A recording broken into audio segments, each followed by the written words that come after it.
Well, good evening and welcome to this Cuba Investment Forum at Stetson. We're privileged to have a distinguished international panel to discuss the pros and cons of conducting business in Cuba. Before I introduce our presenters, let me acknowledge the generous sponsorship of the forum by Stetson President Wendy Libby and Mr. Leopoldo Fernandez Pujals, a Cuban-born graduate of Stetson University who's had a remarkable business career, including shepherding two companies, Telepizza and Jazztel, into Spain's prestigious IBEX 35 stock index. You'll find a biographical portrait of Mr. Fernandez in your program, and we're delighted that he could be with us here today. Let me also thank those who've worked hard behind the scenes to make this forum happen, including my colleagues Bill Nyland and David Hill, Joan Beasley and Brenda Knight in the President's Office, and Julie Hunter in University Events, who I think is also here. Tonight's forum engages a contentious question. Should U.S. citizens, universities, businesses, and indeed the U.S. government expand contacts with Cuba? There are many, including Mr. Fernandez, who believe that students visiting Cuba will not see the real face of the communist regime. And so such trips only serve to legitimate a repressive state. From this perspective, foreign investment and expanded cultural and diplomatic relations will be used to prop up an indefensible government. Others hold that the 65-year-old U.S. embargo has been counterproductive and that bilateral trade and tourism will benefit all parties. Now, when I was brought into this forum a few weeks ago, my initial reaction was the train might have already left the station. I had in my inbox over the last 2 weeks emails from Delta Airlines advertising direct connections to Havana from Atlanta, Miami, New York, I think. One other email was from the Museum of Natural History in New York announcing an exchange with their Cuban equivalent. But the train hasn't left the station, as yesterday showed us. The election raises a whole number of questions, it seems to me, about U.S.-Cuban relations that weren't on the table 2 days ago. And so this is a particularly opportune moment, it seems to me, to discuss U.S.-Cuban relations. Now, to debate the pros and cons of expanding contacts with Cuba, we have a panel that brings an extraordinary range of academic experience and life experience to the topic. Because you have our presenters' biographies in your program, I'm just going to introduce them very, very briefly as they come up to speak. Our first speaker will be Mr. Angel Defana, who spent 20 years in a Cuban prison, and since his release in 1984, he has been deeply involved in the anti-Castro opposition movement in Miami. Before I bring Mr. Defana up to the stage, let me remind the students who are here, many of whom would like to get cultural credit, that at the end of this event, you will be able to swipe your card. Glenna, is that correct? At the back of the room. Right. So you'll find Glenna Roof back there. All right, Mr. Defana. Good evening, faculty members and students. I was born in Cuba 77 years ago. At the age of 23, the political police of the Castro regime arrested me. I spent 20 years and 7 months as a political prisoner. Tonight, I will share my experience with you. But first, I wish to thank President Libby and Stetson University for hosting this event. I have been asked to give my opinion if I am in favor or against expanding contacts between the United States government and the Cuban regime to promote investment in the island. I am against any type of negotiation with the killers and the criminals of the Castro regime. Did you know that the current individual in charge of the Cuba regime, Raul Castro, is a killer. The current president of Cuba has been known to commit massive executions without a fair trial to more than 70 military officers of the previous government and dumped their bodies in a mass grave.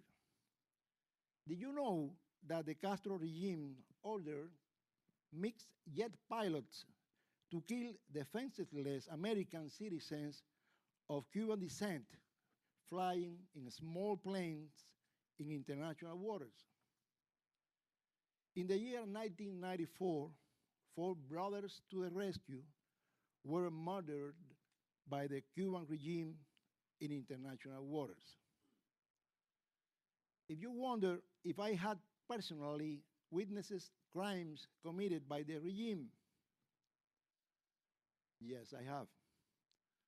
On September 10, 1962, I was taken prisoner from my workplace by the Castro police regime. I was not armed, I had not explosives, I did not confront the military forces. I was simply a member of an organization that wanted to recuperate democracy and the rule of law under the Cuban Constitution of 1940. Was I present when political prisoners were killed? Yes. That's what my friend, Julio Tan. I have, when I was in the Isle of Pine prison, forced labor camps were initiated by the Castro regime, during which many political prisoners were murdered, either being shot or via bayonet stabbings. The beatings with machetes, the bayonet stabbings, and the prisoners being shot to death became a commonplace occurrence in the forced labor camps. There's the Isle of Pine prison. A number of political prisoners preferred mutilating their bodies to get permission to go to the hospital. They wanted to avoid being exposed to greater harm in the forced labor camps. With my own eyes, I have witnesses, finger being cut off with a machete. I have seen some break bones in their arms and legs with a hammer. And I have even seen others inject petroleum into their ankles and into other parts of their bodies. What I am relating to you may seem surreal. It would seem these stories are taken out of a Hollywood horror movie. But I swear to you that this horrendous action happened. You may think that I am giving you historical facts that happened before you were born. But the same people that were running the regime then are in charge today. The situation has not changed.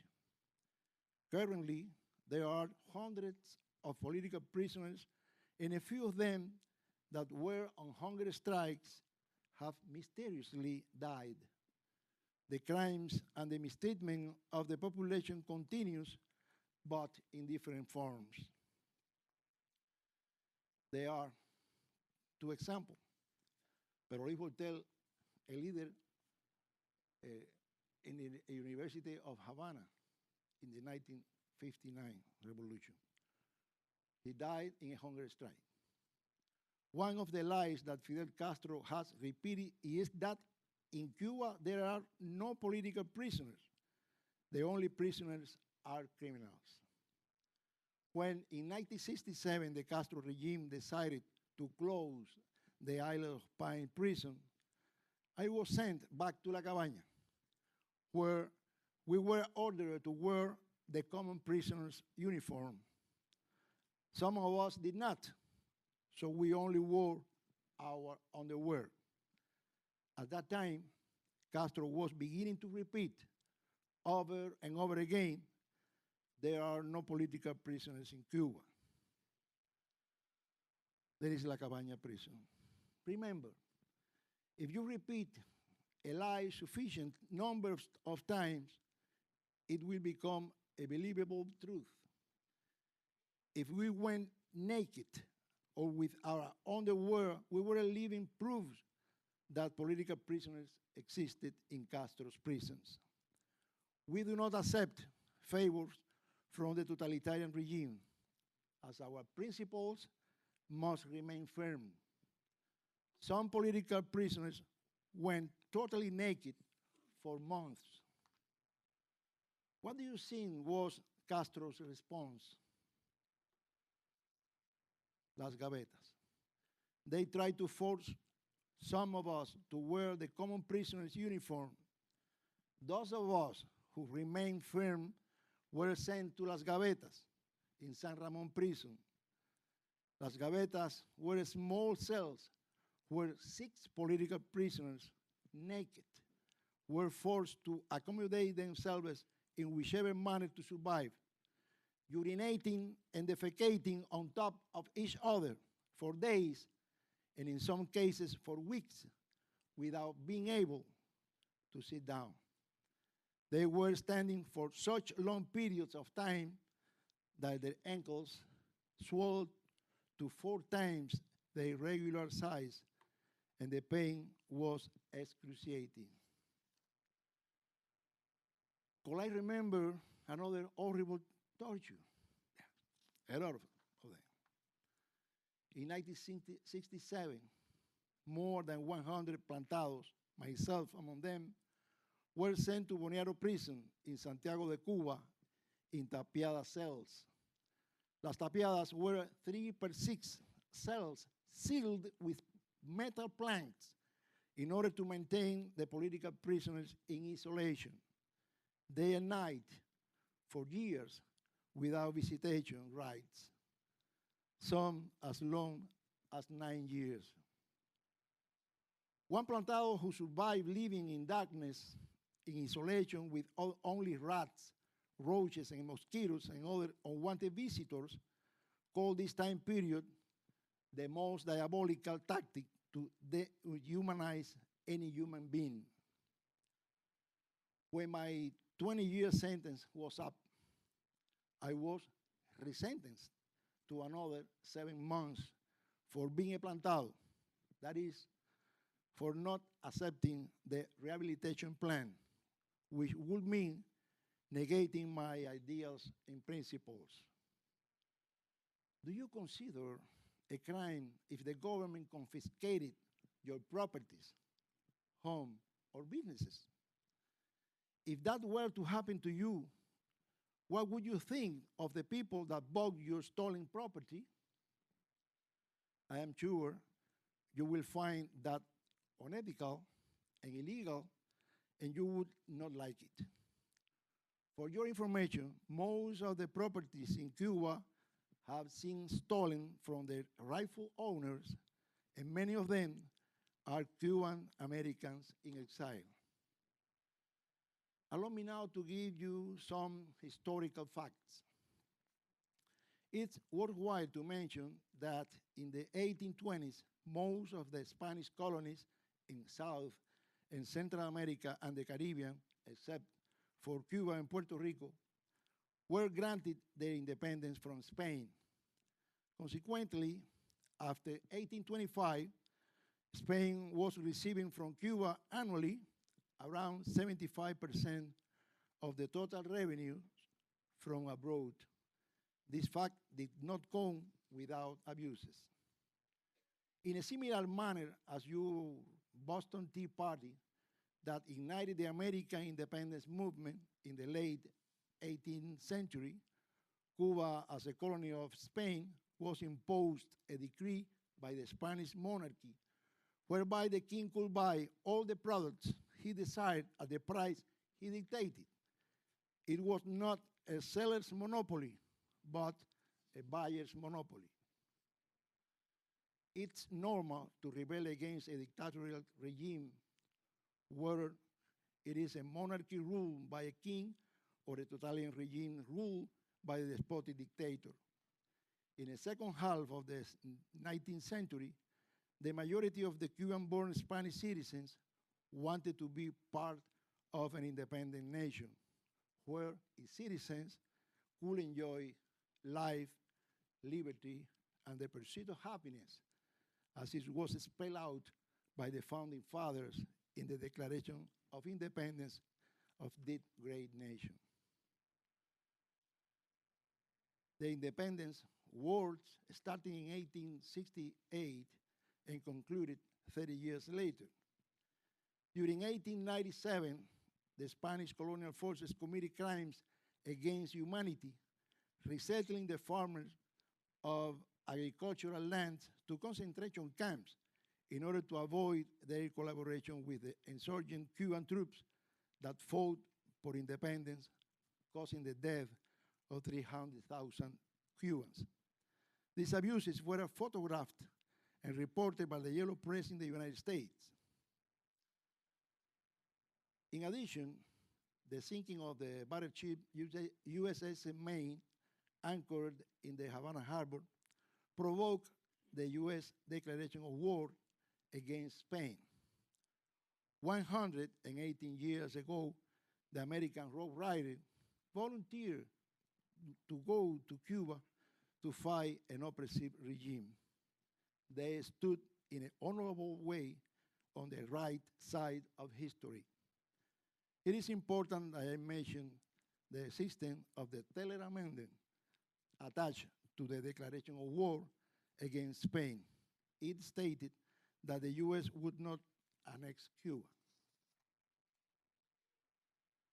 Plantados have created a 501c3 foundation with the purpose of helping current political prisoners and members of the opposition. These patriotic Cubans are under precarious conditions. A Stetson alumnus, Leopoldo Fernandez Pujals, sponsored a current political prisoner, Armando Sosa Fortuny, who has endured in two separate stages a total of 30 years in prison, 39 years in prison for confronting the communist regime. He did not murder anyone, nor did he commit an act of terrorism. To the family of these political prisoners, we send $50 every month. 100% of what we collect is used to fund the family of a political prisoner or a member of the opposition. What President Obama has done only benefits the tyrant, the Castro brothers, and the communist regime in Cuba. All contacts should be with the victims of the tyranny, the Cuban people. They need our support.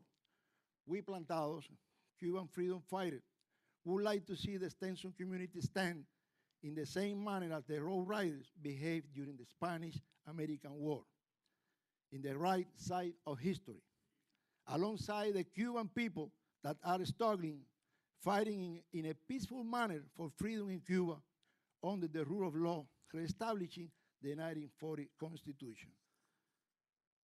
We encourage you, faculty and students, to create a Plantados organization on campus to collect from every student $1 per year so that you can sponsor one political prisoner and one member of the opposition to the totalitarian regime. Those university trips to Cuba should be done with honor and no disgrace. The Cuban opposition is fighting to enjoy life, liberty, and the pursuit of happiness. I ask every one of you, faculty and students of this great institution, to challenge those people that advocate siding with the oppressor. Stand up with the Cubans that believe in the values stated in your Declaration of Independence. Thank you.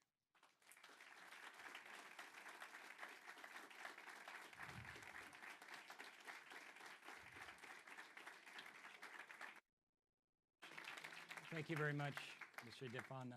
Our next speaker will be Dr. Ricardo Torres, who is a professor of economics and a specialist on Cuban economic development at the University of Havana. Dr. Torres has held numerous fellowships in leading universities in North America and Japan. Indeed. Dr. Torres.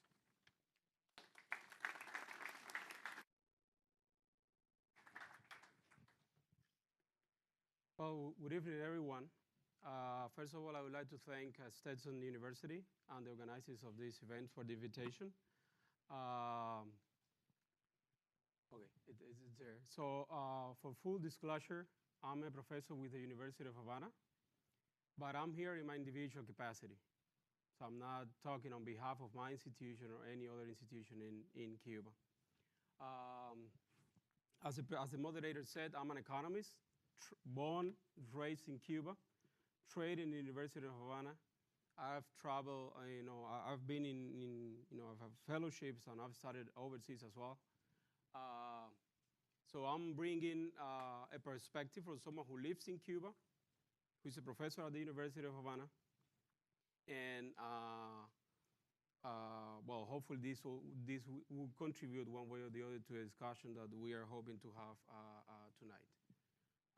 So my presentation is going to be divided in three parts, essentially.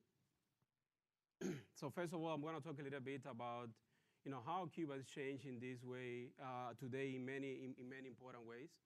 Then I'll talk a little bit about Cuba and the United States. Why for most people, we understand very well that the United States is very important for Cuba for many historical, geographical, cultural, and all kinds of reasons. And then I'll talk a little bit about what's my opinion about U.S. sanctions and why they haven't worked and the impact they have on the Cuban people as well. Well, this first part, I want to talk a little bit about what's happening in Cuba these days. Probably, I don't know if you are, how familiar you are with the situation in Cuba. There's been some important changes happening in Cuba's economy over the last 25 years at least, following the collapse of the Soviet Union. Those reforms or changes have intensified in the last 7 years or so. There is an important change now happening in the ownership structure in the economy. The private and cooperative sector are playing now a larger role in Cuba's economy, and I would argue that that trend will continue well into the future. I would also say that Cubans in general are taking advantage of those opportunities. Already almost 30% of the workforce works outside the public sector, in private businesses and cooperatives. There are several initiatives that I will comment on later on, aim at empowering Cubans or Cuban entrepreneurs to take full advantage or to fully profit from those opportunities. Some of those initiatives are within Cuba. Some of them are being funded by several organizations outside the country. I would also say that the Cuban diaspora or the Cuban community overseas at large is increasingly engaged in that process. Incredibly now, 15,000 or more of those have asked for repatriation to Cuba to take advantage of those changes, buying property and that kind of things. Remittances were well known, is a key component of Cuba's revenues in foreign cash. And there is also a lot of money being now channeled to Cuba to fund small businesses that are popping up throughout the country. And there is also growing participation of foreign companies in Cuba's economy. That started in the early 90s, but is now speeding up one way or the other. The country enacted a new foreign investment law in 2014 and launched the Mariel Special Development Zone in 2013. And there is growing interest from, by companies from the United States, but also from other countries in those initiatives. So here I'm bringing a chart share with you how the shift that has taken place in the ownership structure in the workforce or in the employment in Cuba. The white party corresponds to the private sector, cooperative. That share has been growing, sustainably for the last 5 years or so. And I would say that trend will continue well into the future.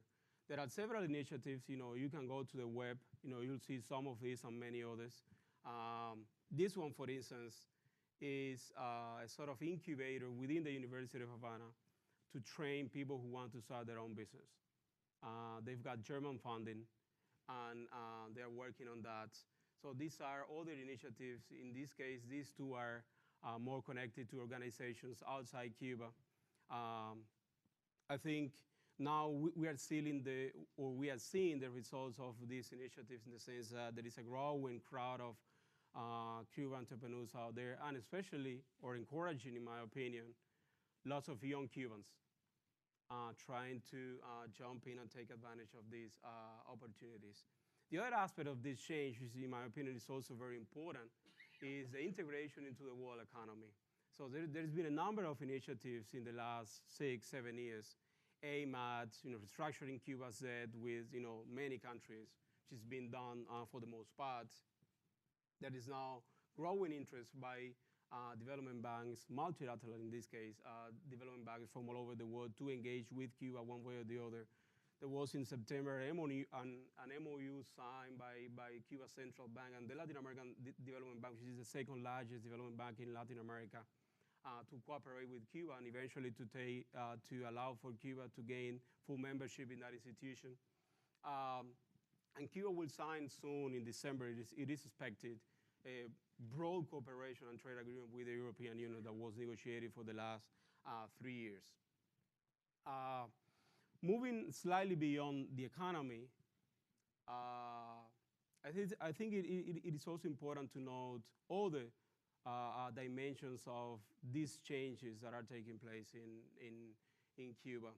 I would say that at least these 4 pillars of the model that Cuba has followed one way or the other for 50 plus years are being challenged in fundamental ways these days.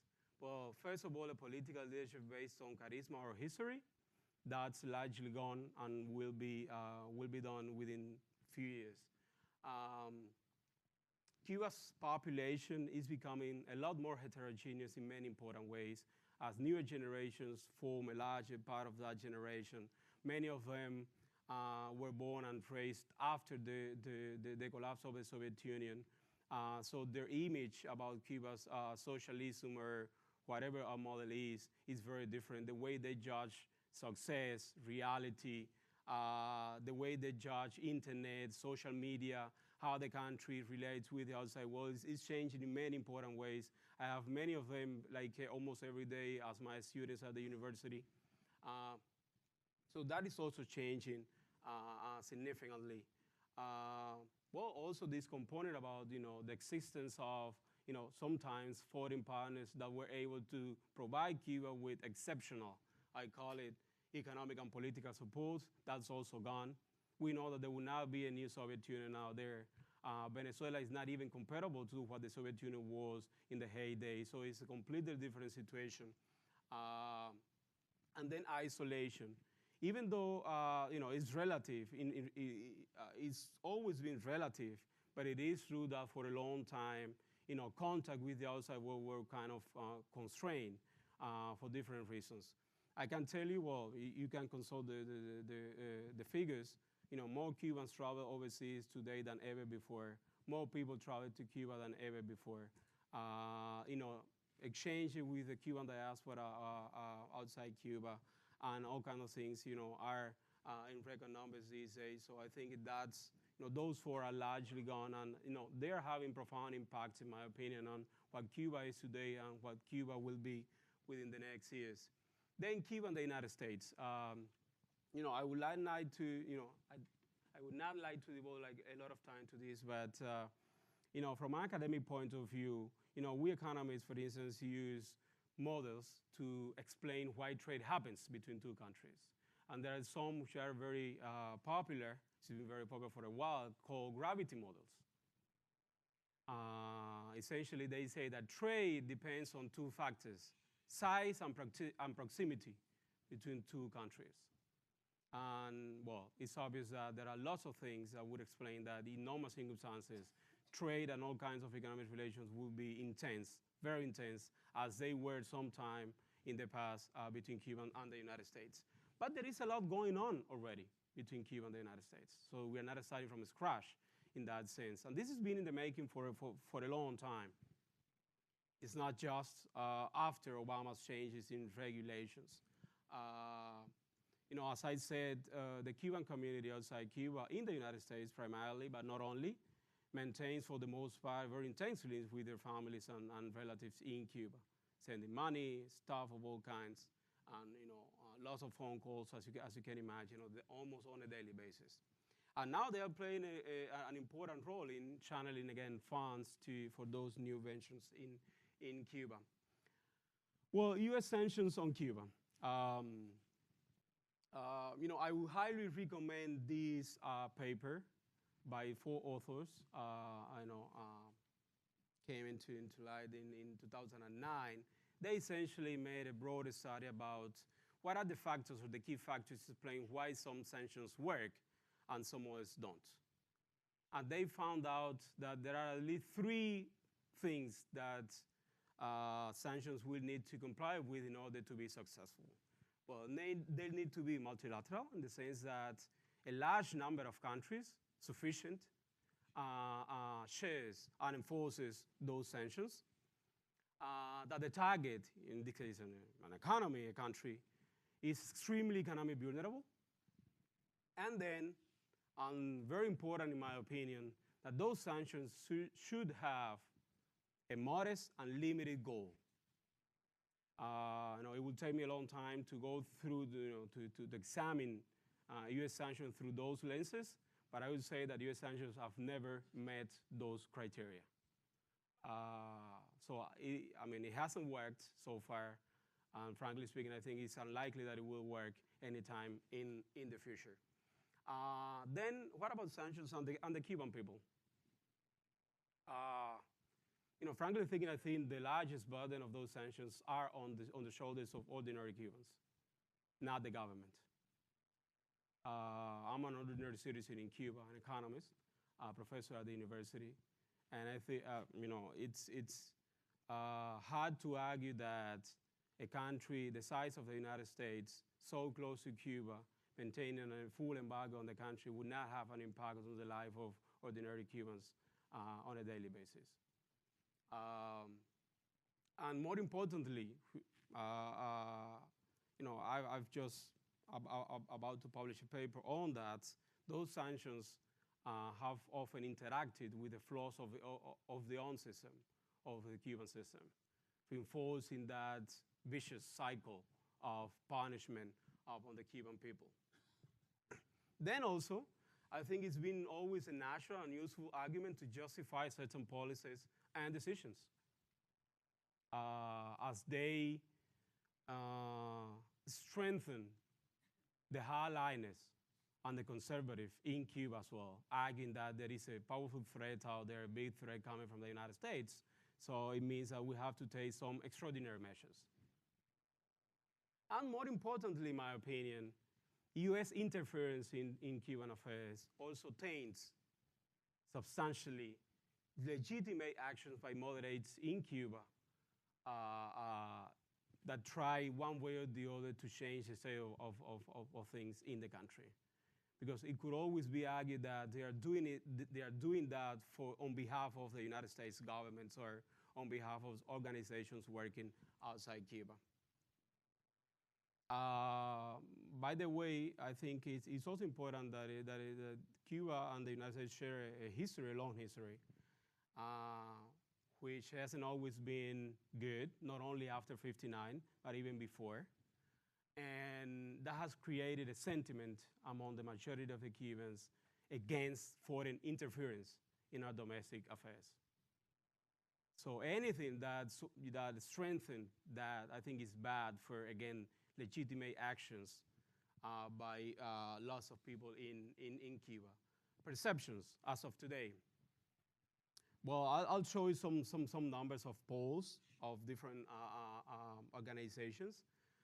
Both the American public and the Cuban American community, a majority of them now support a change, a different course on Cuba-U.S. relations.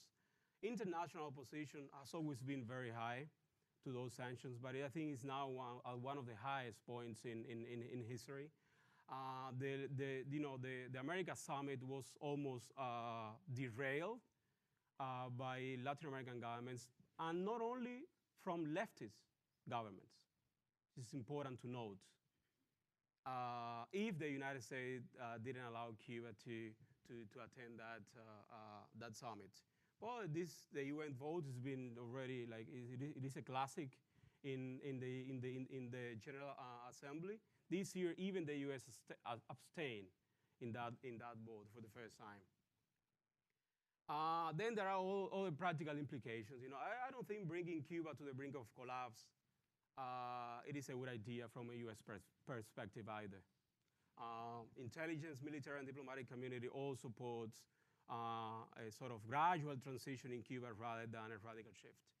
Well, these are some numbers. This is, polls within the Cuban American community. They don't think the embargo has worked, and they want the end of the embargo as well. This is the American public, favorable view on Cuba.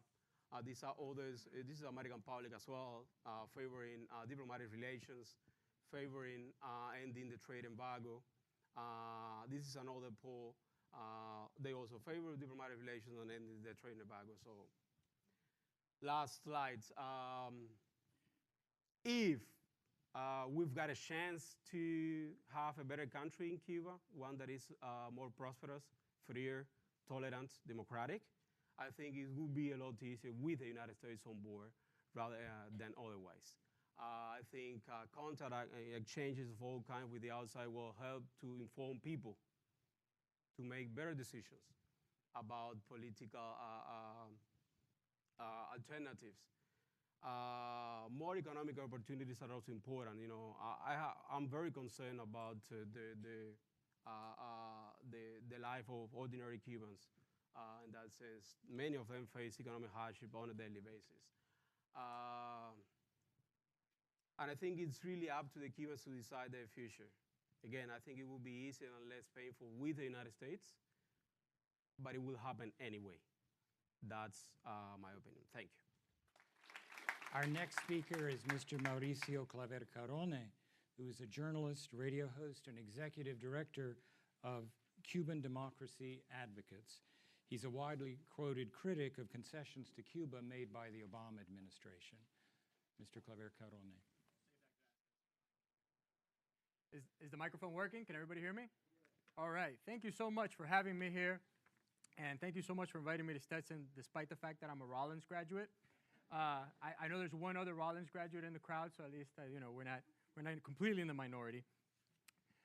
Before I even start kind of saying thank you, there was one poll that was missing in that slideshow that's the most important poll, which are actually the one poll that doesn't exist in Cuba, which are elections. And actually yesterday, the Cuban American community overwhelmingly supported candidates and their members of Congress that support sanctions to Cuba based on certain conditions. Unfortunately, elections aren't a poll that takes place in Cuba, but that's what we strive for, and that's what we hope for in the future. Thank you very much to Stetson University. Thank you so much, President Libby, for hosting this forum, and thank you, Mr. Fernandez Pujals, for the incessant efforts, frankly, on behalf of freedom of the Cuban people, and without whom, frankly, this forum would not have even been possible.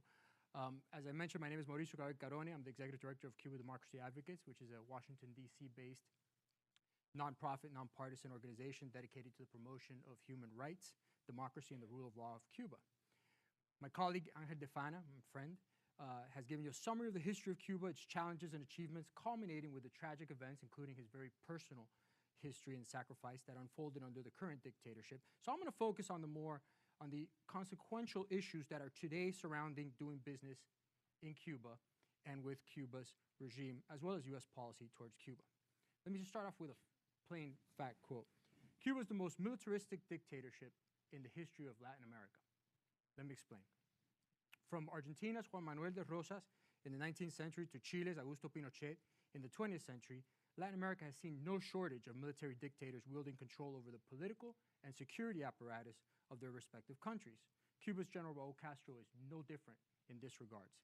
Historically, Latin America's dictators have financed their regimes through key alliances and mutual interest pacts with a private class of economic landowners or industrialists. What sets the Castros apart is its direct and near absolute ownership of the island's economy. The military-owned share of Cuba's GDP is estimated to be around 80% and, frankly, growing at this point. So here's the reality of doing business in Cuba. In order for us to even have an honest debate of U.S. policy towards Cuba, we need to understand how Cuba's totalitarian regime conducts business. First and foremost, from an economic perspective, the very concept of trade and investment in Cuba is grounded on a misconception about how business takes place on the island. In most of the world, trade and investment means dealing with privately owned or operated corporations. That's not the case in Cuba. In Cuba, foreign trade and investment is the exclusive domain of the state. In other words, the Castro family. There's no exceptions. Here's a notable fact. In the last 5 decades, every single foreign trade transaction with Cuba has been with a state entity or with an individual acting on behalf of the state. And that exclusivity regarding trade is enshrined in Article 18 of Castro's 1976 Constitution. That exclusivity also extends to what we would consider humanitarian transactions.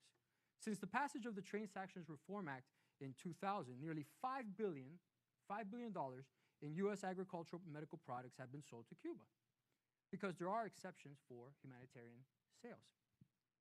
The unpleasant fact, however, is that all of those sales by more than 250 privately owned U.S. companies were made to only one buyer, the Cuban government. Even the U.S. Department of Agriculture's own report notes, quote, "The key difference in exporting to Cuba compared to other countries in the region is that all U.S. ag exports must be channeled through one Cuban government agency, Allenport." So therefore, it shouldn't be a surprise when these products end up with huge price markups on the shelves of stores set up by the Castro regime that only accepts hard currencies, such as the dollar or the euro. And these stores mostly are where tourist shops, and little of that food and medicines made available to Cuba's general population. That being the case with the sale of U.S. food and medicine, now try to imagine the disproportionate benefit that the Cuban regime has derived from 3 decades of unfettered trade with the Soviet bloc, or the billions in European, Canadian trade and investment in the 1990s, or frankly, now today from Venezuela in the last 10 years. There hasn't been a single shred of evidence to suggest the benefits really got beyond the Castro regime. Therefore, we already know, based on TISRA sales, we already know what lifting sanctions to Cuba would look like. TISRA sales from the U.S. show us that model. It would be a mercantilist system whereby commerce is simply a tool to benefit and strengthen Cuba's totalitarian regime. As I previously teased, the dominant force in Cuba's economy is the Armed Forces Holding Company called Gaesa. It was founded by Raul Castro in the 1990s, and Gaesa controls a wide array of companies ranging from the very profitable Gaviota, which runs the island's tourist hotels, restaurants, car rentals, nightclubs, to TRD Caribe, which runs retail operations.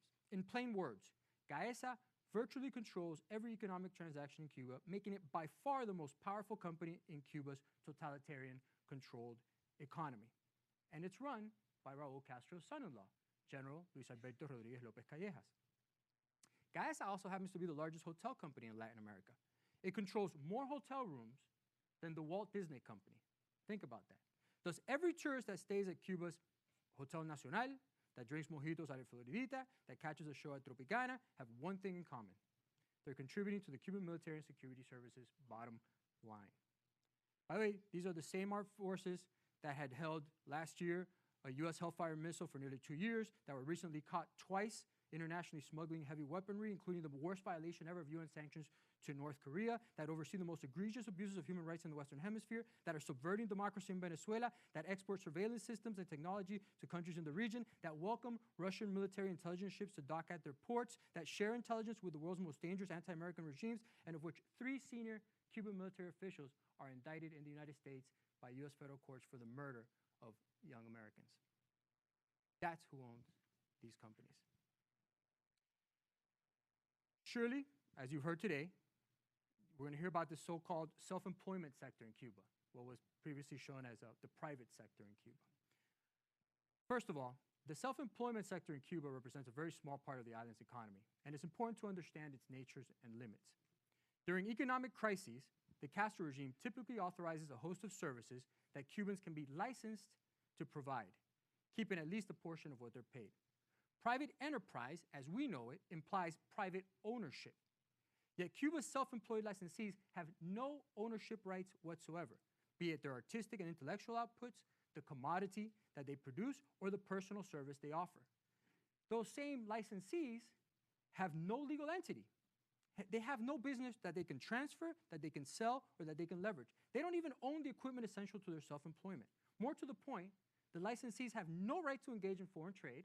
They're not allowed to benefit from the entire support for the Cuban people category of trade that was created under the most recent regs.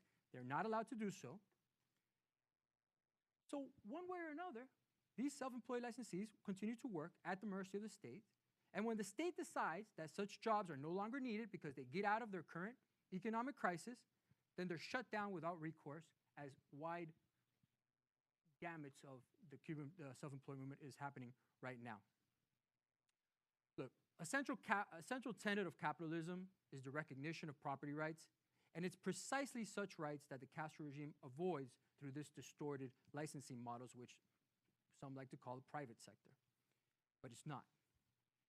It's also why despite these self-employment licenses, Cuba remains ranked 177 out of 178 nations in the world in the Index of Economic Freedom, a yearly compilation of the Wall Street Journal.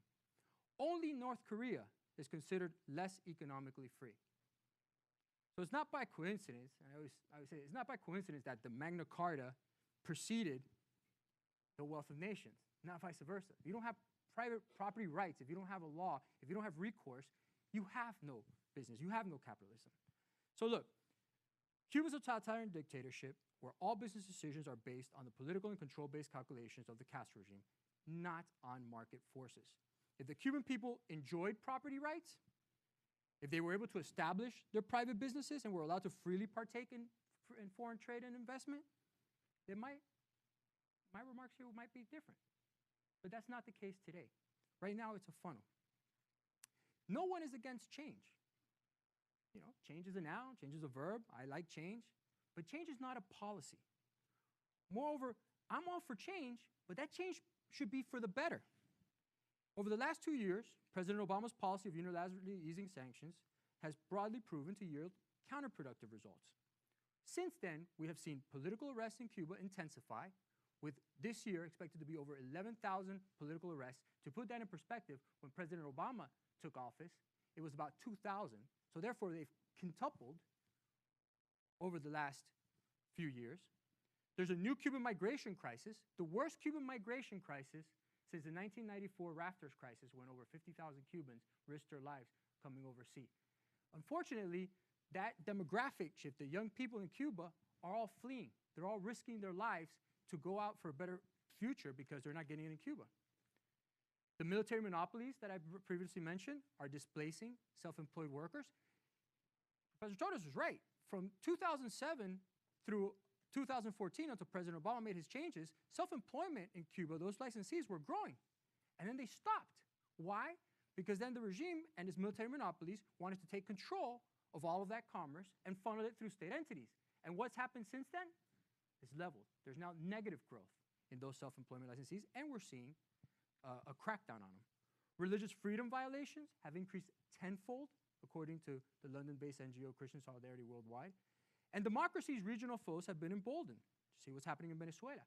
See what's happening in Nicaragua today.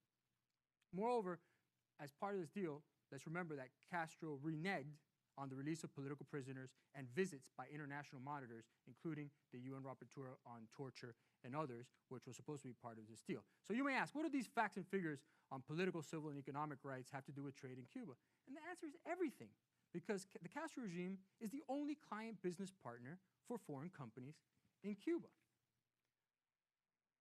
Despite the efforts by the Obama administration, I think Professor Husky mentioned at the beginning, besides these efforts to change policy as codified in law, U.S. continues to have, due to the fact that our policy towards Cuban sanctions were codified in law in 1996, a dual-track policy. It seeks to first and foremost provide support to the constantly besieged Cuban civil society. And by civil society, I'm referring to opposition groups, religious organizations, independent journalists, and other marginalized, independent, and therefore illegal trade groups in Cuba. While secondly, denying hard currency and resources to the Cuban dictatorship. In other words, U.S. law seeks to weaken the government's absolute monopoly over power and resources in order to help Cuban civil society create at least some type of level playing field for itself, despite, obviously, the grossly disproportionate circumstances it faces. According to U.S. law, And let's kind of think of it this way when we talk about sanctions and embargo, which has a whole gamut of exceptions that the Cuban people can enjoy, not the Cuban regime and its state monopolies. According to the law, those sanctions will be lifted when three essential conditions are met: the unconditional release of all political prisoners, the recognition and respect of fundamental human, political, and economic rights of the Cuban people, and opposition parties are legalized, leading to free and fair elections. I'm not asking anything that now with Venezuela, 33. So at 33 out of 35 countries in the Western Hemisphere don't have. Quickly mention, protecting the American victims of stolen property. Why is it also so important? According to Inter-American Law Review, the Castro regime's confiscation of U.S. assets was the largest uncompensated taking of American property by a foreign government in history. The Castro regime would be all too happy, really, for the U.S. Congress to unconditionally lift sanctions and therefore lease back to you the stolen property that was taken from another group of Americans. That's a great deal for them. But it causes harm, and frankly is a miscarriage of justice to its victims. International labor norms. As I previously explained, all foreign investment in Cuba must be done through minority joint ventures with Castro's military monopolies. Moreover, all of those workers must be hired through Castro's state employment agency called Grupo Parico. They, in turn, pocket 92% of those workers' salaries. So the deals made with Canadian, European, and even now some American corporations, thanks to President Obama, violate a myriad of international labor conventions, including the Freedom of Association and Protection to Organize Convention, the Protection of Wages Convention, the Right to Organize and Collective Bargaining Convention, the Discrimination Convention, the Employment Policy Convention, never mind the Universal Declaration of Human Rights. So let me conclude. I want to revisit this point that I made at the beginning, commenting on the 21st century aspect of this forum, which is in the title. In the 20th century, various U.S. presidents visited and feted Latin America's military dictators. President Obama's trip to Cuba was the first visit by a U.S. president to a dictatorship in Latin America since Lyndon Johnson's 1968 visit to Nicaragua with Anastasio Somoza Debayle. That should be unacceptable in the 21st century. We're moving backwards. It's a retreat into history. After decades of military dictatorship from the left and the right, 33, it was 34 out of 35, but Venezuela, thanks to Cuba's interference, is now also having subverted democracy. But 33 out of 35 countries had democracy. Unfortunately, President Obama's new policy towards Cuba, prior to that nation taking any steps towards democratic reform or making any commitments to do so, like Burma at least did. He did that with Myanmar and Burma. They at least have made some commitments. With Cuba, it was nothing. It was just a gift bag. They harken back to the darkest days of business as usual with the military dictatorships in the Americas. These will have negative geopolitical consequences for years to come.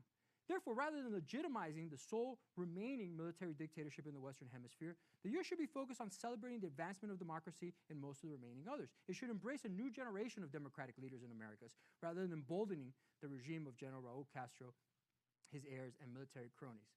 But most importantly, look, when President Obama took office, he famously stated that the world's tyrants, that we will extend to you the hand if you're willing to unclench your fist.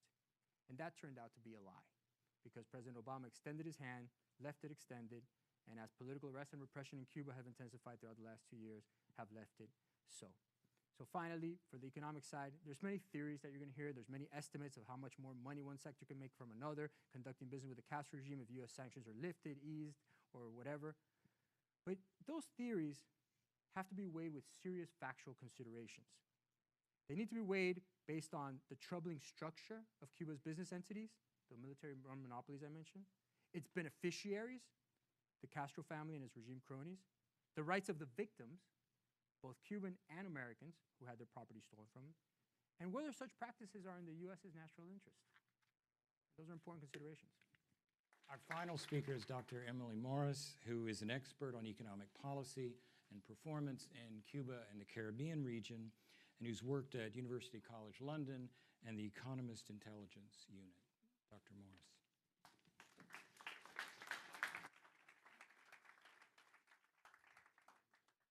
First of all, can you hear me okay? No? Is it working? Yeah. Sorry? Or, yeah, is that better?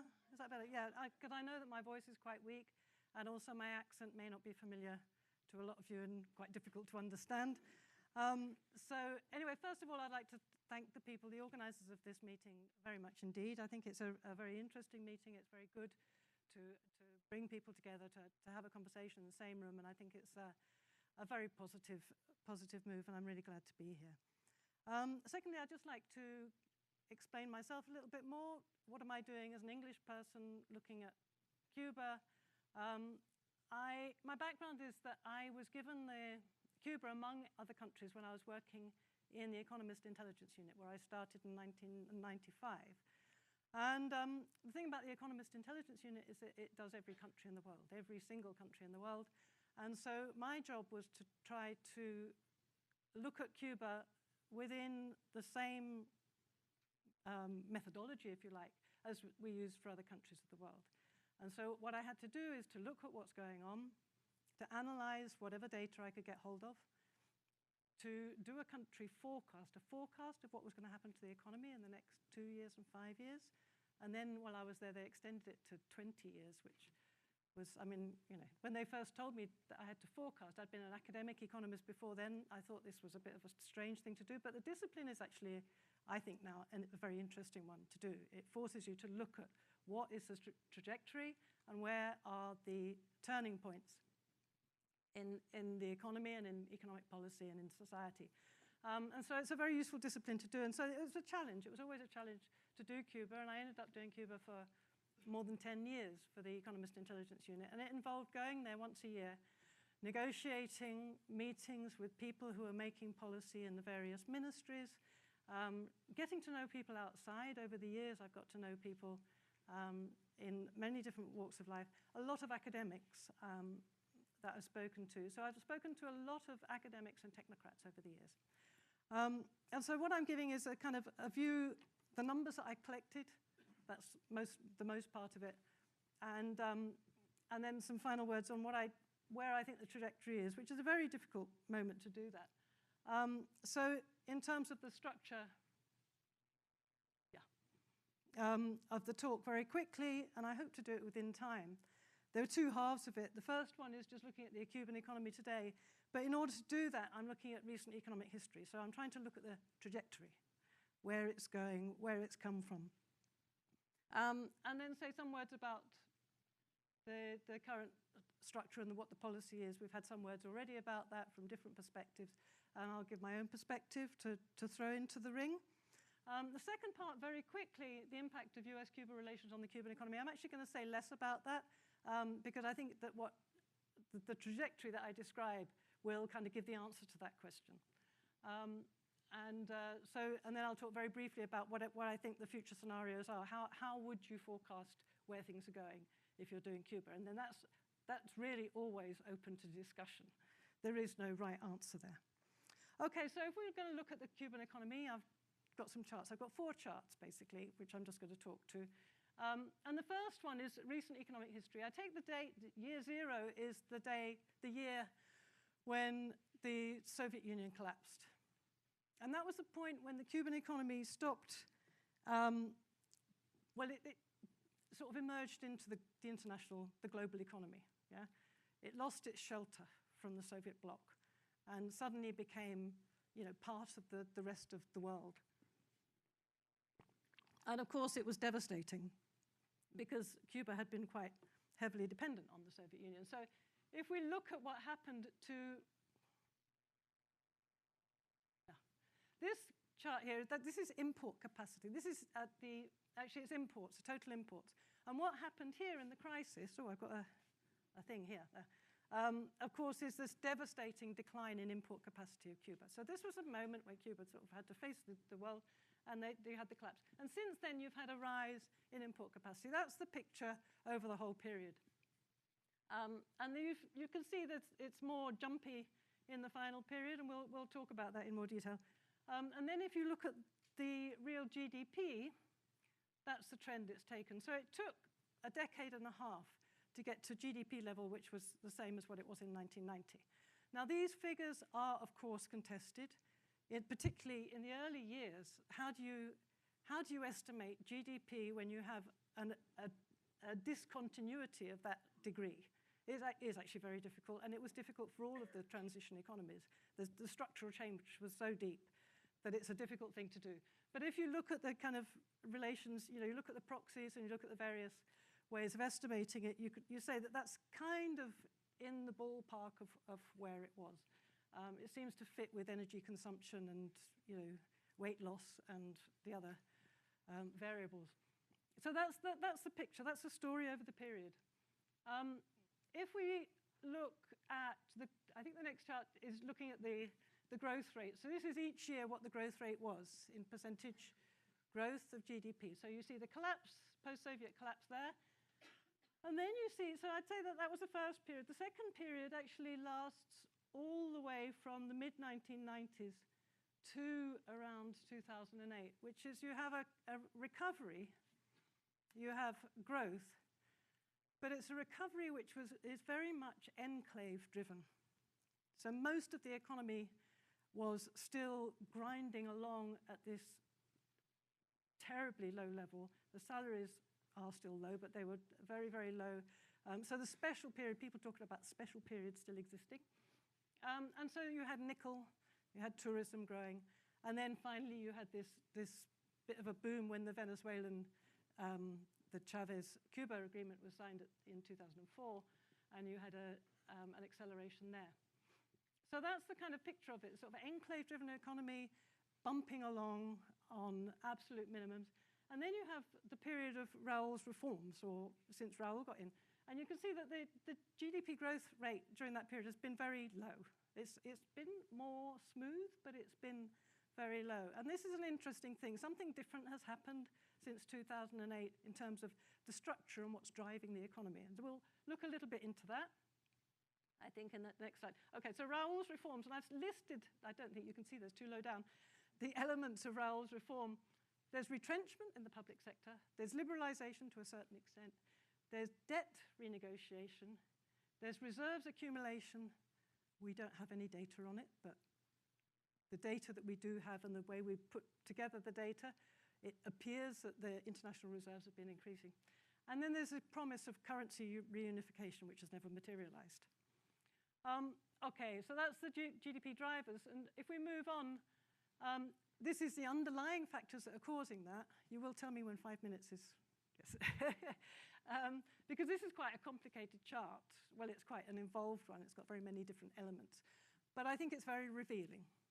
And so if you want to import stuff, especially if you're Cuban and you don't have access to international finance, you've got to export something to earn the money to import. And so this shows the structure of the foreign exchange inflows during those years.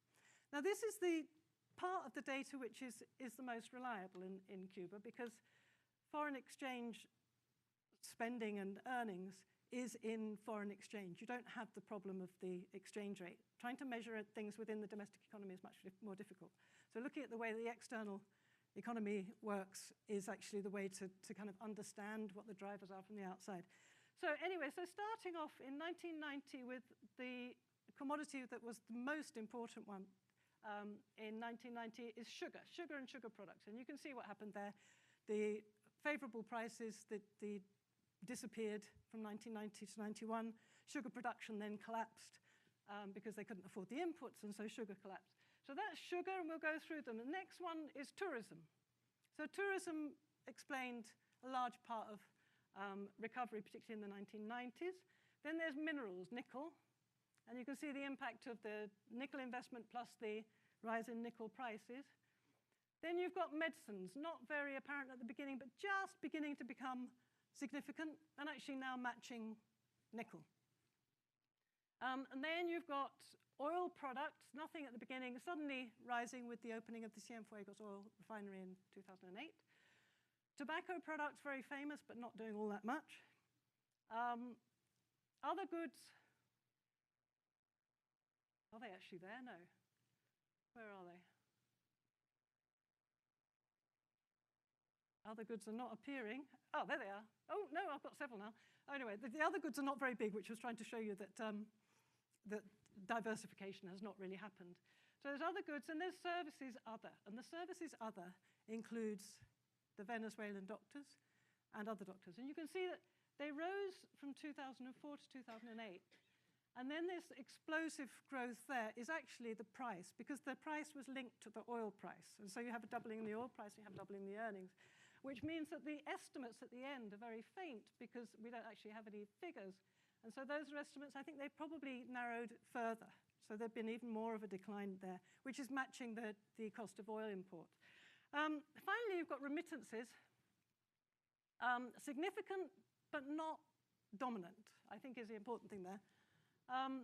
But also we're doing estimates there. And then you've got this final one, which is going all over the place, and some of it's negative here. And that is the current account deficit, which is reflecting, other flows. And here at the beginning, you've got financing from the Soviet Union, which disappears.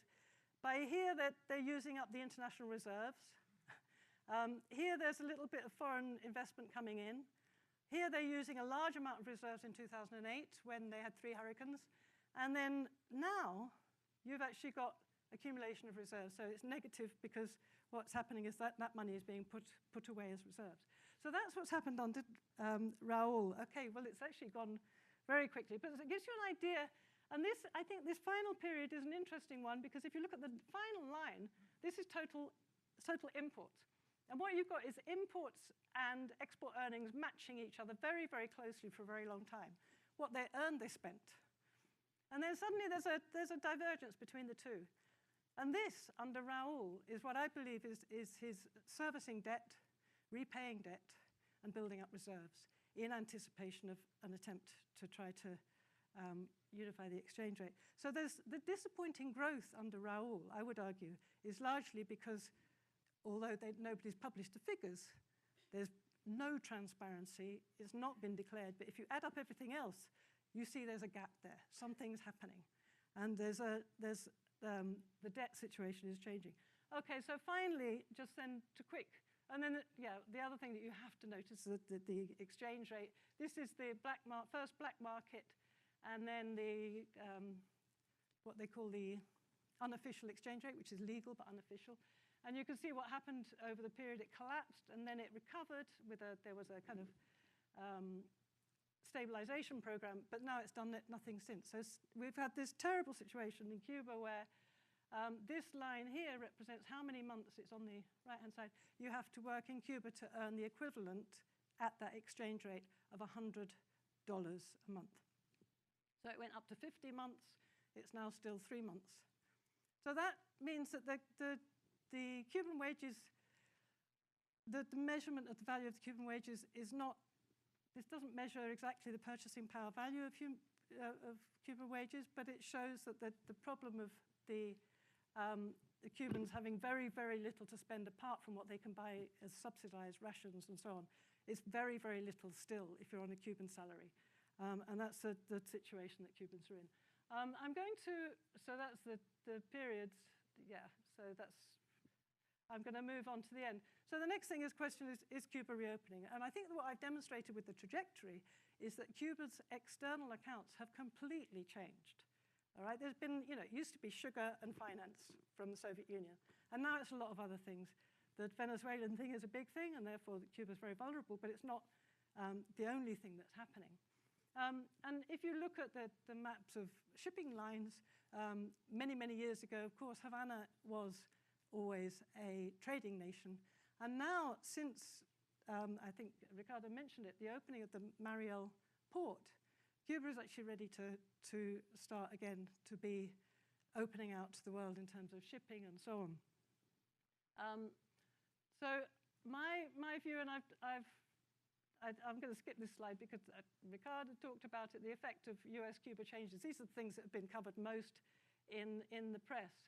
But what I'd like to talk about is the alternative scenarios, because my own observation is that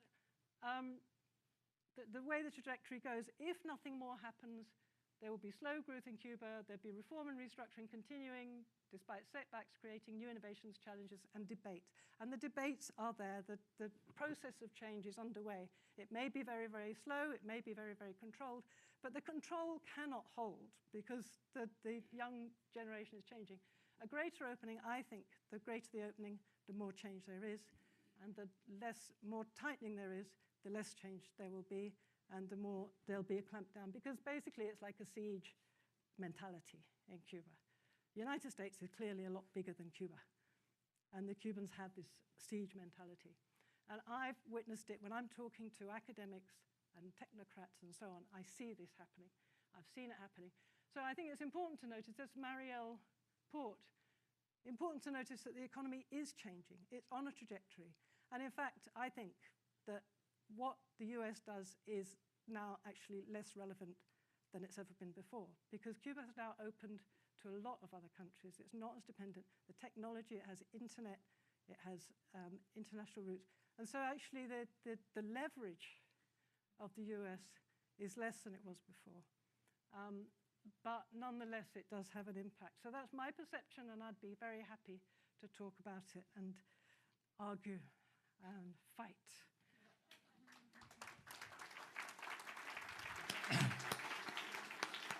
Thank you very much, Dr. Morris. At this point, we're going to invite our panelists to take the stage for a question and answer session with the audience. And we have about 45 minutes left, I think, which is a nice amount of time. And it seems to me, in a way, we've got parallel debates going on, some happening in Cuba and obviously in this country as well, over whether or not the kind of growing web of cultural and commercial linkages between the United States and Cuba should continue to grow, or if, in fact, they should be rolled back. And as some of you will know, President-elect Trump, over the last few weeks, has talked about rolling back our relations with Cuba. So what I'm going to do is ask a student to ask the first question. And I think there's a microphone. Is that right, Julie? Bill's got a microphone over there. So a student volunteer for a question. I know it's tough to be the first one, but.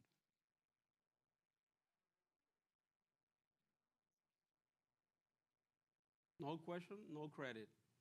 Yeah, very good. There will be many, I know. Okay, well, we'll have to wait for students. Yeah, go ahead, a student. Okay, can you hear me? Okay, cool. Sorry. It works. How do you justify opening up free trade with Cuba knowing the leaders in charge are still involved or have ties to the regime back in the 60s? How do you morally coincide with that? How do you ignore what they've done while trying to push past it?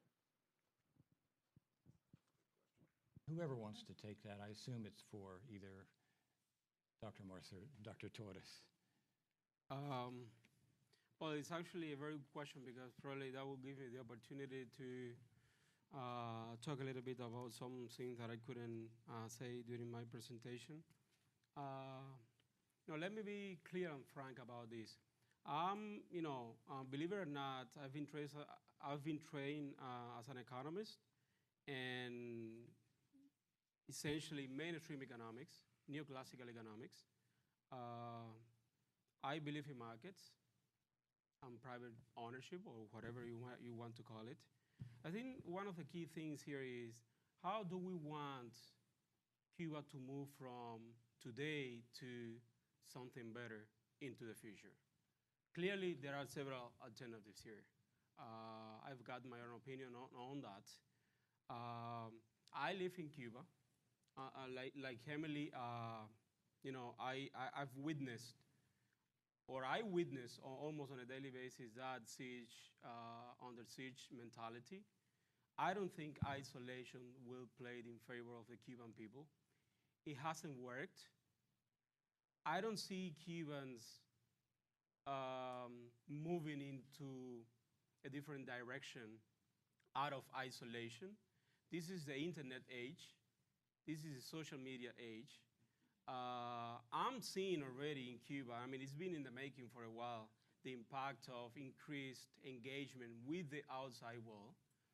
Since I started traveling, it changed my whole perspective of the world, how it works. It's the same for most Cubans. Why would it be different? Then I think, again, that argument about, in the US, it's natural to see the world from a very peculiar way. You know, we are in charge. We are the police of the world. Let me tell you something. Other countries, other people see that in a very different way. What you see as policing the whole world, some see it as interference in their own domestic affairs. Where is it written that the U.S. model is the ideal one for every country in this world? It hasn't happened. It's not going to happen. Not out of force. Actually, Western-style democracy is being challenged everywhere these days. It hasn't worked for a majority of people. 80% of the world live in poor countries.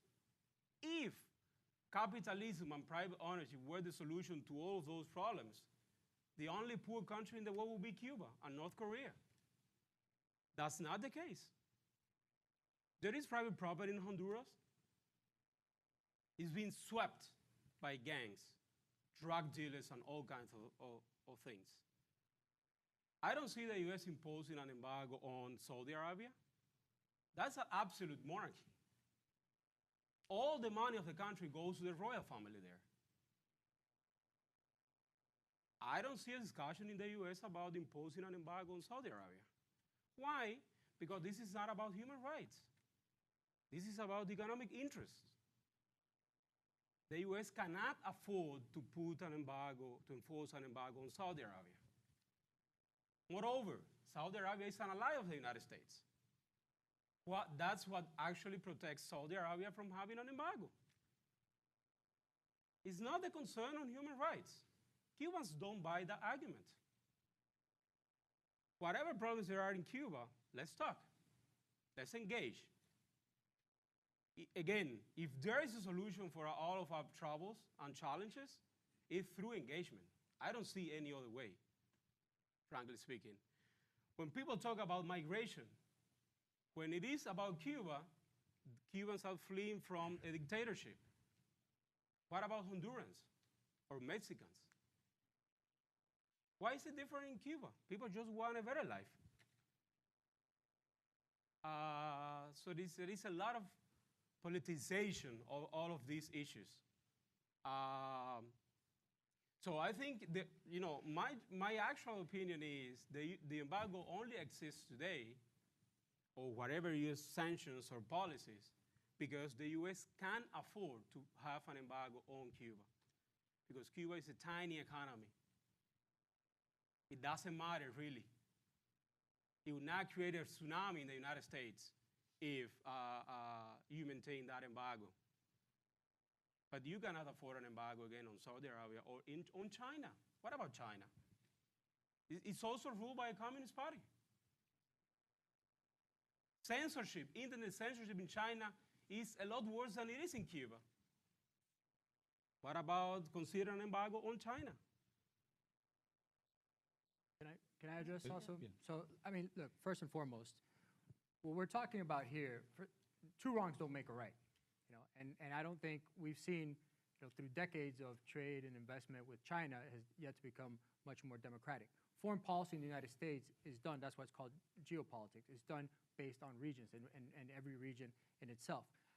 I think many would argue that the position we got ourselves with Saudi Arabia and essentially being dependent on oil prices and things of the sort haven't made the world any better in that sense. But our policy towards Latin America, towards the Western Hemisphere, is based on some very fundamental principles, which were signed into Inter-American Democratic Charter in 2001, which said representative democracy is the priority of our relationships with the region.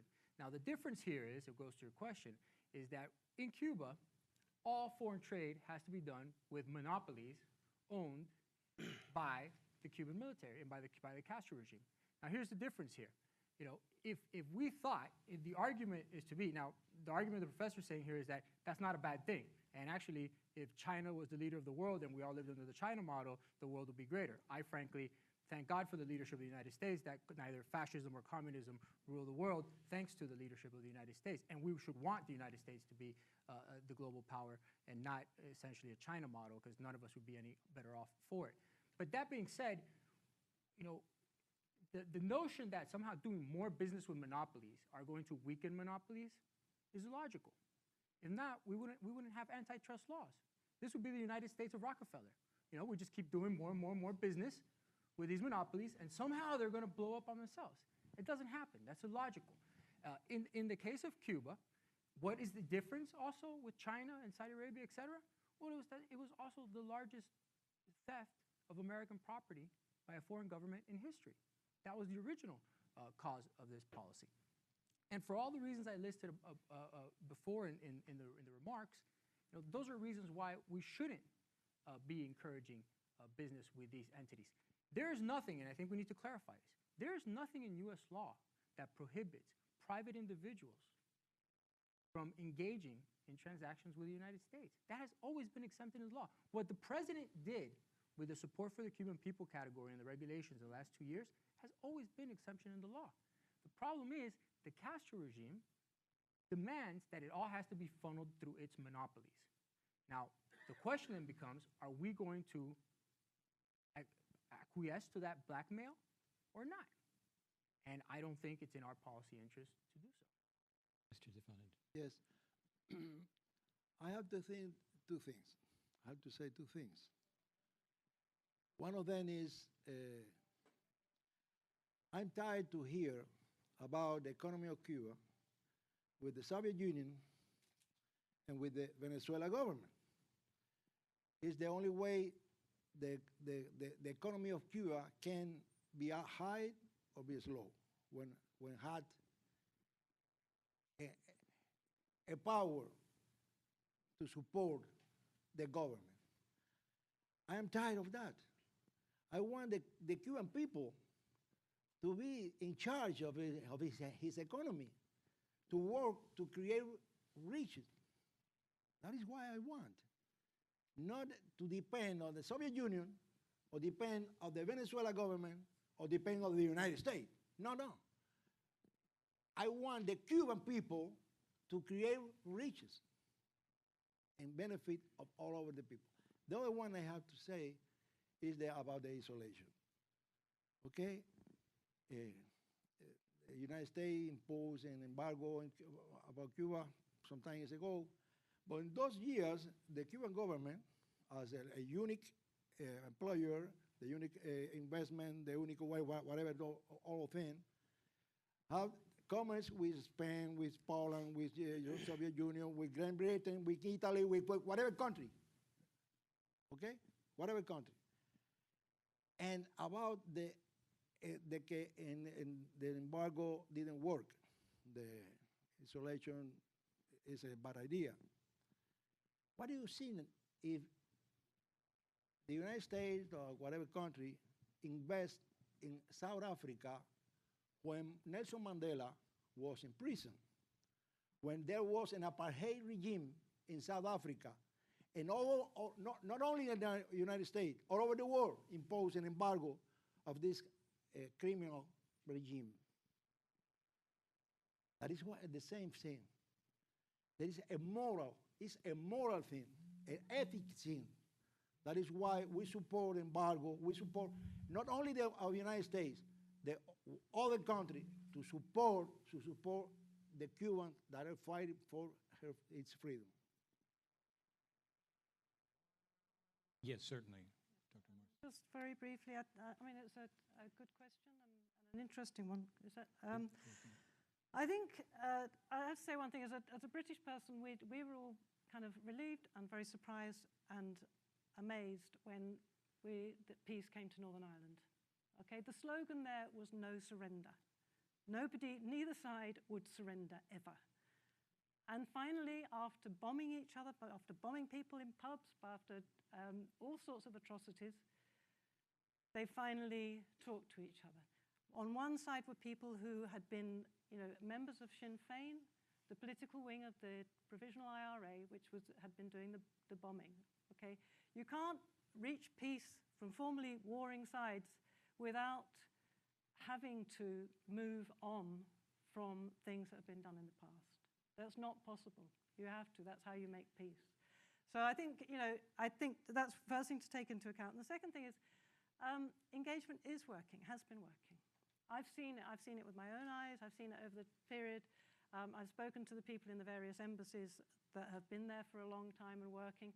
It's a long, slow process, but in terms of who you talk to and the opening out of the discussion and the use of the internet and the engagement. I mean, the Bank of England has been working, training people in Cuba. I mean, there have been teams from all over different countries engaging with Cuba. And so this idea, I mean, what you hear is this narrative of Cuba being this military dictatorship. And I'm afraid, if you look at the reporting of U.S. people, journalists who've gone to Cuba since the opening, the word that you hear so many times is surprise.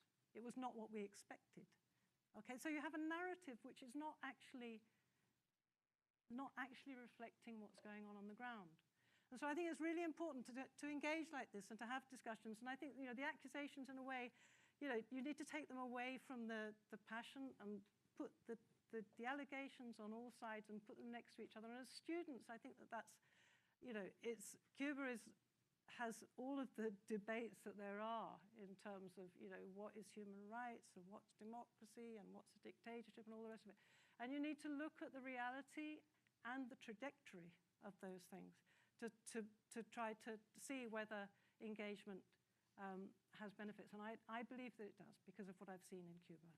I think we're like obfuscating here. We're trying to essentially say that this facade is a good thing.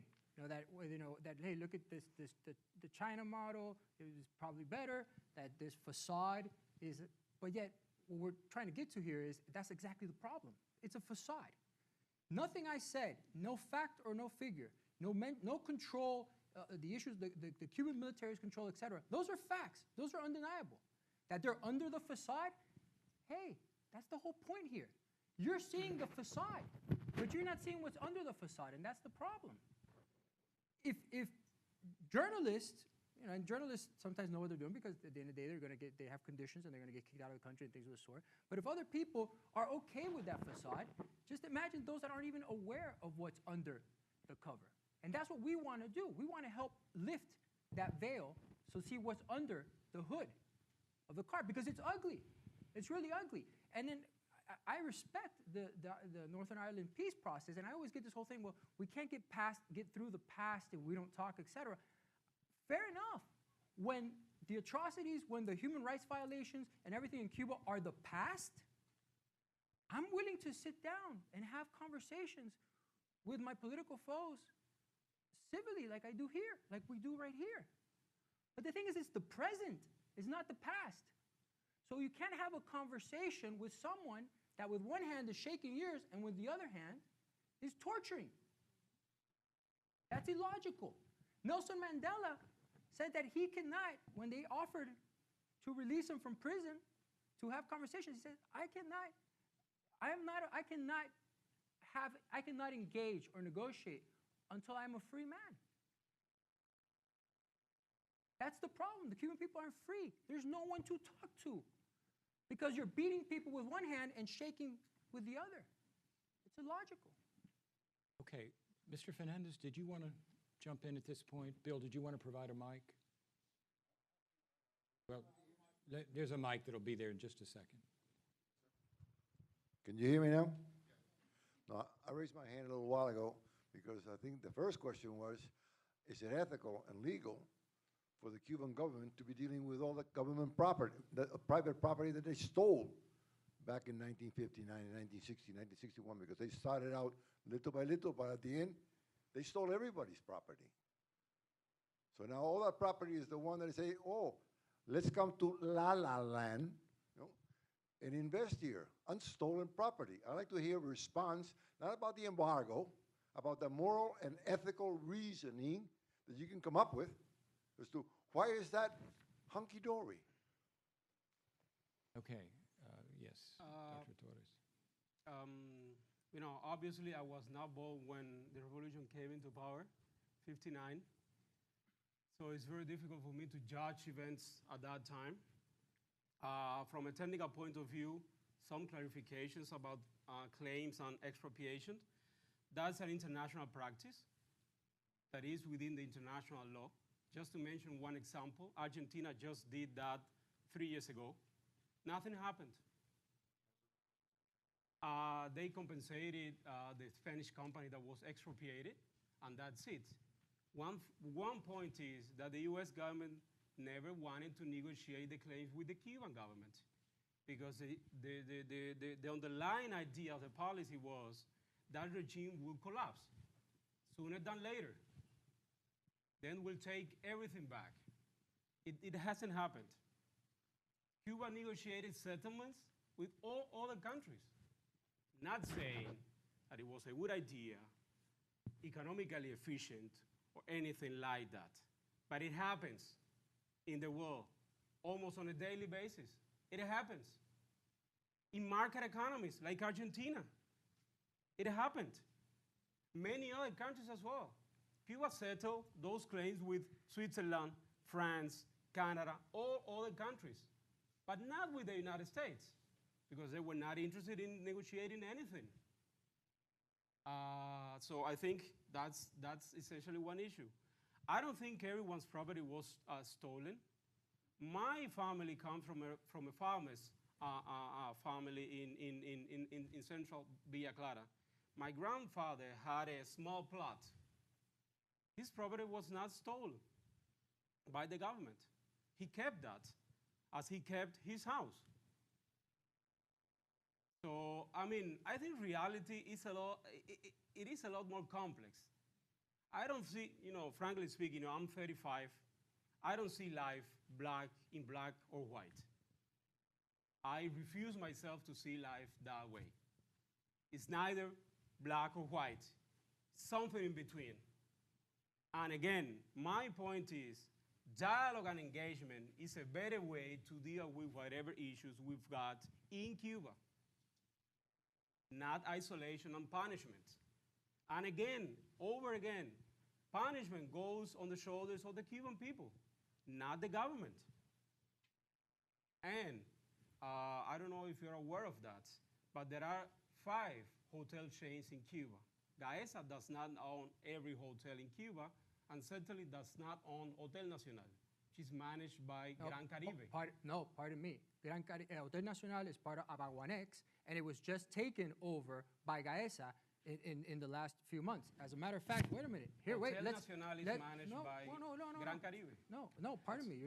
I won't argue anyway. No, let's argue that, because see, here's the Associated Press, the journalists that we're talking about, the Associated Press just this month wrote, quote unquote, the Cuban military's long-standing business wing, Gaesa, assumed a higher profile after General Raul Castro became president in 2008, positioning the armed forces as perhaps the prime beneficiary of a post-detente boom in tourism. Gaviota, the military's tourist arm, is in the midst of a hotel building spree that outpaces projects under the control of the nominally civilian agencies like the Ministry of Tourism. The military-run Mariel Port, the Mariel Port, which you saw there, it looks so pretty, also owned by the military, by the way, and also financed by a $900 million loan from Brazil, of which now President Lula is under investigation for, and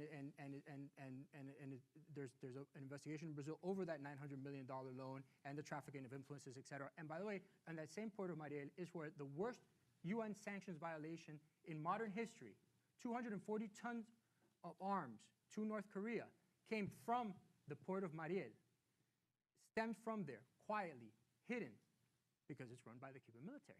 So it's not like a commercial port like the port of Canaveral or things of the sort.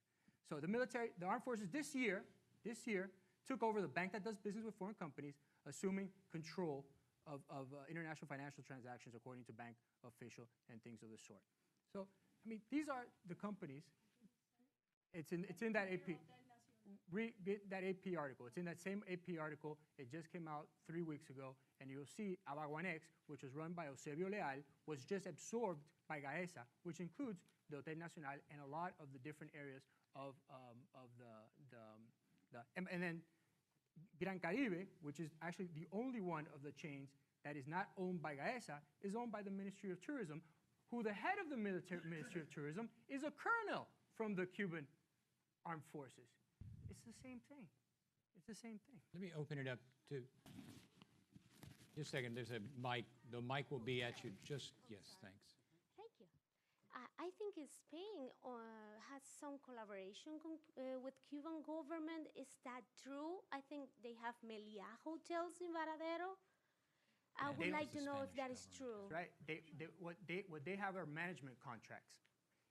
So Meliá has a management contract with Gaviota for hotels on these tourist resorts. And essentially, they manage them, but they don't own them. They are owned by the Cuban military. And then guess what happens? So who hires those workers at that Meliá managed hotel?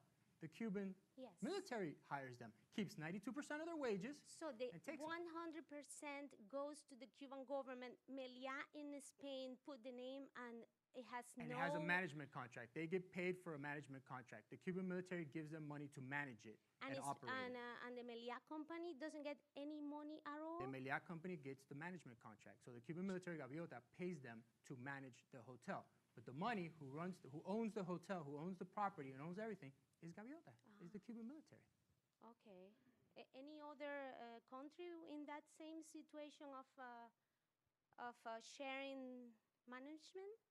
I am unaware of any country in the Western Hemisphere, or frankly anywhere else, where the hotels and the tourism industry are owned by the armed forces, and then they lease out management contracts to foreign companies to come in and violate international labor norms to run them. Just Spain. Spain is one of the management companies that's in there. Yeah. Okay. Thank you. Did you have a question in the front row? Just a second, Julie.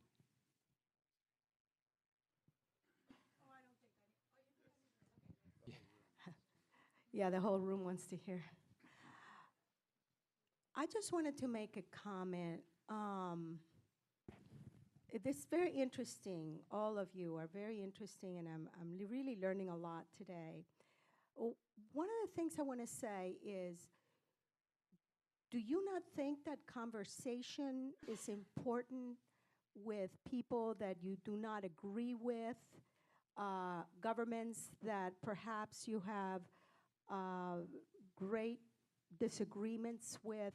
Do you not feel like conversation might bring, I'm not talking about the embargo at the moment. I'm talking about conversations, opening up conversation. I feel that that is very, very important, and that it should stay open between the United States and Cuba.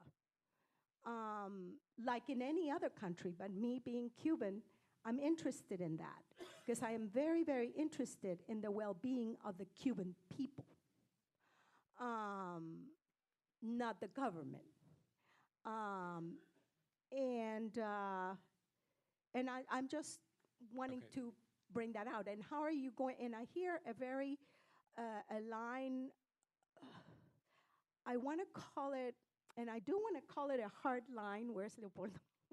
I want to call it a hard line of, it doesn't sound like you want to even have conversation, an open conversation, an open negotiation, if you want to say. Okay, thanks.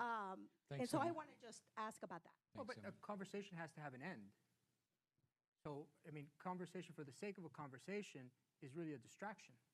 Now, my concern right now is, look, when President Obama in December of 2014 said, let's begin to have a conversation, I think rational minds can agree that, okay, that's a sensible, but towards what end? Now, if you're having conversations as political repression is skyrocketing, as he's reneging on the deal, as all these indicators, as I mentioned, are going backwards and things are getting worse, well, then you're just being a useful fool and you're just talking for the sake of talking while they're taking advantage of you. That's my concern. If there were barometers that, hey, at least we're making progress, and the Cuban people that you and I both care about, there was something better stemming from it, and the levels of repression would stem down and things of the sort, well, then I think we would agree. Reasonable minds could agree to that. But it's like I said, you can't hit people with one hand and shake it with the other. Mr. Defoe. Yes, yes. Conversation for what? For what? Okay, because I'm in favor of conversation. I am trying to converse with my countryman. It's no problem at all. It is my compatriota in Spanish. Conversation for what? Because he said that the United States tried to collapse the system, the government. What is collapse the system? that the people had the right to use the internet, that the youth can read whatever they want to read, there is a collapse. That the people can choose the government in a free election. There is a collapse.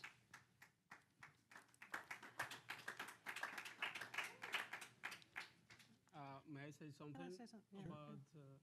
Did you want to speak? Please go ahead, ladies first. I think conversation is very important. You know, I'm an academic. I think that you can't get anywhere unless you have a conversation. And you can't get anywhere unless the conversation is open. If you say, I'll have a conversation as long as you come to this conclusion, then that's not a proper conversation. So the conversation has to be open. And what I have seen is that the opening in the last few years has created millions of conversations. And what's happened now is that things have actually moved in terms of, you know, young people are engaging, they're engaging with their counterparts from the United States and Cuba and with other people. There's a cultural mix, there's all sorts of things going on, which kind of belies this idea of this frozen thing. Okay, you know, the state still owns most things. The nature of the military is an interesting question, I think, in Cuba, and one that needs to be looked at. But this idea that you know, the conversation hasn't achieved anything, I just don't agree. I think that the conversation has achieved an awful lot. But we're missing the point. We're missing the point. Yeah, real quick. let me just see if, did you have something to say? No, it was. Okay, the go same. ahead. I think we're missing the point. The most important conversation that needs to take place in Cuba is between the government and its people. And they have no voice. Yeah. So for us here in the United States to be having conversations, we're just providing distractions from the main conversation that needs to be allowed. That we call democracy, the voice of the people being able to speak to their government, and if the government disagrees, not beating them up and putting them in jail for it. That's the conversation I want to see take place in Cuba, and until that happens, everything else is a distraction. Question. Oh, sorry, go ahead, Doctor. Oh, quickly. It is tricky to describe the situation right now in Cuba, but I see a fundamental change in Cuba today compared to just 5 years ago. I really encourage you to look for my publications. I'm an economist, the kind of things as we have been discussing. There is a debate in Cuba about many things. There is an emerging crowd of what you might call free press or independent press in Cuba. I know many of them. They've been professors with the University of Havana. They are working in Cuba. I published one of those magazines. I encourage you to go there, Progreso Weekly or Progreso Semanal. There are so many others. So there is a debate in Cuba. This is not the government saying everything and the rest just staying quiet. It is not like that. It's not certainly like that in my field, and it's spreading over. And I would say, in my opinion, what is encouraging is that we are seeing a growing number of young Cubans engaging in that kind of debate and conversation within Cuba, which I agree is the fundamental thing that we've got to do. It's not between the U.S. and Cuba, but I would say that conversation is often tainted when the U.S. tries to dictate the agenda. That's my problem with the U.S. sanctions, all the other policies. And by the way, I understand that there are people in Cuba, in the government included, that might be fearful of opening the internet for everyone. But until very recently, the U.S. was the one that denied Cuba access to all of the fiber optic cables that surround Cuba. It was the U.S. embargo. So the Cubans see two things. Well, this government says that it's concerned about my situation. On the other side, creates problems for my daily life. Difficult to understand. Again, I think many problems, but I don't see the need for the U.S. to dictate the agenda of what needs to be on what needs to happen in Cuba. I hate to be the fact checker here, but everyone should go back to the 1992 Cuban Democracy Act. Since 1992, it's federal law, and you see that there's a telecom exemption that does not prohibit any type of fiber optic connection with Cuba from the United States. As a matter of fact, in the 1990s, it was going to happen, and then the regime pulled back on it, and it hasn't prevented other connections. So it's been an exemption from sanctions all the time. But I think we should ask a question here, because I'm getting mixed signals. Okay, but let's Do be we at careful least- because we well, want most of the I know, questions to but come just, from just here. so at least we know we're So, having a rational quickly. debate here, rational conversation. Do we at least all agree on the stage that Cuba's a dictatorship? No, on the stage. Do we all agree? Yes, I agree. I agree. Do we all agree? I agree. I think you'd have to define it. Some of us are going to opt out as specialists for of Russia and elsewhere, but yes, sorry, the question right there. My question is mainly for Mr. Defana over there. You had mentioned that you want the Cuban citizens to be able to produce their own riches and wealth, which I feel like most of us agreed on, as United States citizens. But with Raul Castro being the leader, what would you suggest happens in between him right now and leaving office, which he eventually will have to? So like, what do you suggest happens in the meantime with his policies and the way he wants to run his country? Because right now, the citizens, even though there is a private sector that is larger than it was before, they have to invest in Cuban government-owned products that, basically that's how it goes. They can't invest in foreign products. So what would you suggest happens in between now and the end of Raul Castro's dictatorship or leadership? First of all, I'm still a Cuban citizen. I am not a North American citizen. I not renounce of my country. I am from 1984. I am here in the United States, where I still have a Cuban nationality. I am not renounced of it. Never, never, never. I respect my friends and my families that are U.S. citizen, but I am not to be, because I very proud, very, very proud of my history, of my ideals and my patriotism, and respond your question I am trying to do. I think in between the dictatorship, the tyranny, most the tyranny than the dictatorship, the tyranny, and the democracy in Cuba, there must be a movement of support in the peaceful effort inside Cuba, to take a conversation among them, and to put pressure on the Cuban government, trying to not put encapsulated the youth in Cuba that are trying to conversate among them. I don't remember the name, maybe you remember, but 2 months ago, more or less, in the Oriente province, there was a journalist that made a debate. He write something about not in favor of the United States, not against the communism, only his own ideas about how the thing would do. He was incarcerated. He was outside his work. Outside his work. It happened 2 months ago in Santiago de Cuba, one of the Oriente prisons. It is important that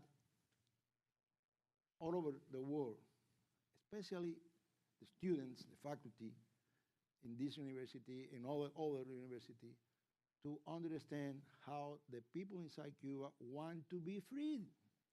They want to be free. They want to have the life, the freedom, and the pursuit of happiness.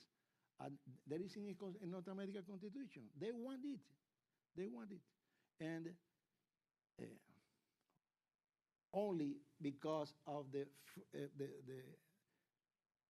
dictatorship impede that Cuba must be free.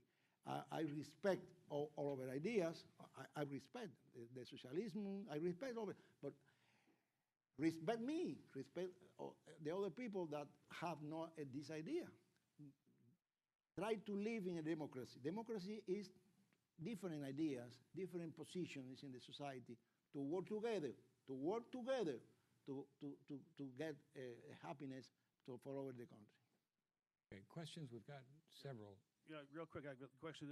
Has anybody estimated the net worth of the Castros? Is there a Forbes list of wealth of dictators? And also, what's the average salary of a Cuban? I've read where doctors, medical doctors, actually drive taxi cabs because they make more money.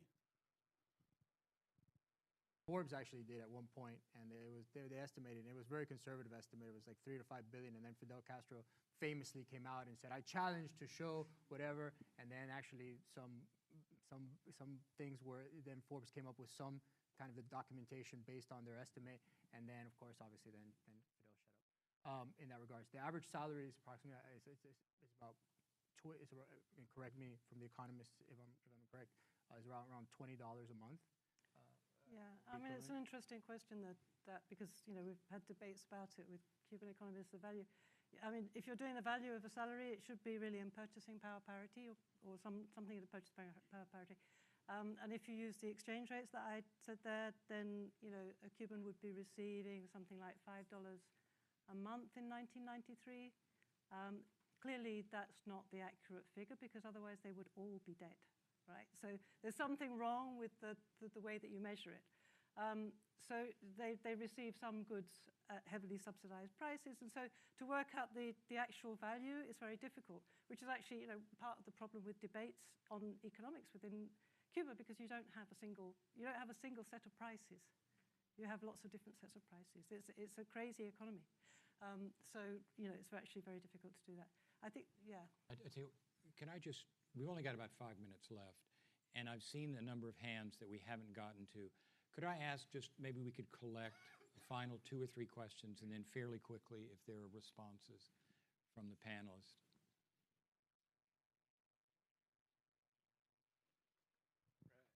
Appreciate it.